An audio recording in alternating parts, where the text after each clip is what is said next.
pour l'honneur de la Guinée et la gloire de la justice. Peuple de Guinée, notre chère patrie vit un tournant historique. Un temps nouveau s'est levé sur notre nation. Celui de l'honneur retrouvé, celui de la souveraineté affirmée, celui de la justice restaurée. Et au-devant de ce mouvement de refondation se tiennent des hommes que le destin a placés à des postes clés pour faire éclore l'espoir et l'ordre.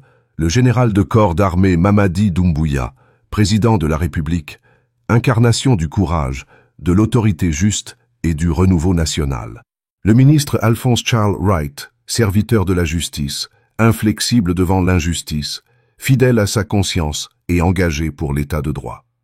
Mais soyons lucides, car derrière les déclarations de fidélité et les apparences d'allégeance, des loups en peau d'agneau rôdent dans le système. Ils font semblant de servir le président, alors qu'ils préparent des plans B dans les coulisses. Ils tiennent des discours de façade, mais leur cœur est loin de la vision du chef de l'État. Leur objectif ? Détourner, affaiblir et isoler les vrais bâtisseurs de la Guinée nouvelle. Ils veulent éloigner les hommes intègres et étouffer la voix de ceux qui parlent au nom de la justice sociale et institutionnelle.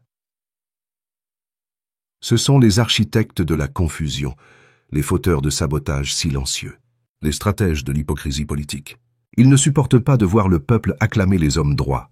Ils sont jaloux du rayonnement de ceux qui agissent sans tricher, sans complaisance, sans corruption.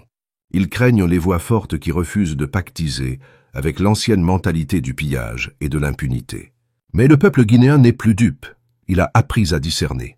Il connaît ceux qui travaillent dans l'ombre pour la grandeur de la nation et ceux qui jouent un double jeu pour préserver leurs intérêts égoïstes. Alors nous le disons avec clarté, assez d'hypocrisie politique, assez des traîtres déguisés en serviteurs de l'État, assez des ennemis intérieurs du progrès républicain. Dès la Guinée a besoin d'hommes vrais, d'hommes engagés, d'hommes sans double langage, d'hommes comme le président Mamadi Doumbouya et le ministre Charles Wright. Que chacun sache que le temps est à la vigilance, à la dénonciation et à la vérité. Et à ceux qui complotent en silence, nous disons ceci. Vous serez exposés, vous serez écartés, et vous serez jugés par l'histoire. Que Dieu bénisse le peuple glorieux de Guinée, qu'il fortifie le général Mamadi Doumbouya, qu'il élève et protège le ministre Alphonse Charles Wright, et qu'Allah répande sa grâce sur cette nation, pour qu'elle demeure un phare de justice, de paix et de grandeur.